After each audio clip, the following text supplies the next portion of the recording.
One approach to publish our app is to use Express.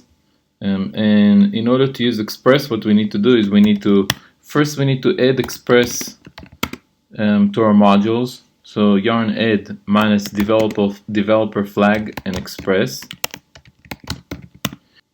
I created a file for us that I called server.js, and that file will help us publish our app. If you look inside of the file, let's collapse everything so it's easy to look. Okay, there's a few things. First of all, the port I'm been using is 9000, and so you can change that. Then I created a node environment token that you can pass that will tell it if it's a production build or it's a local build, and then we can pass that token and it will either gonna listen on a local host or on the production URL. So it's already set, and you can look at the script and change it if you like. And now that we have the server file ready, we have Express ready. The next thing we need to do is we need to run a yarn build to build a production grade code.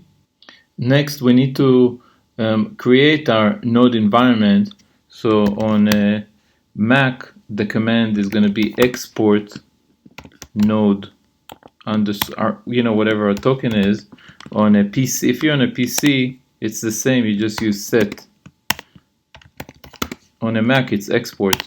So export node environment, and then I'll set it to development. So you can either set it to development or production based on the code.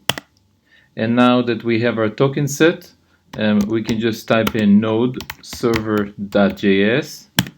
Once the code got compiled, go to your browser and to port 9000, and here's our code.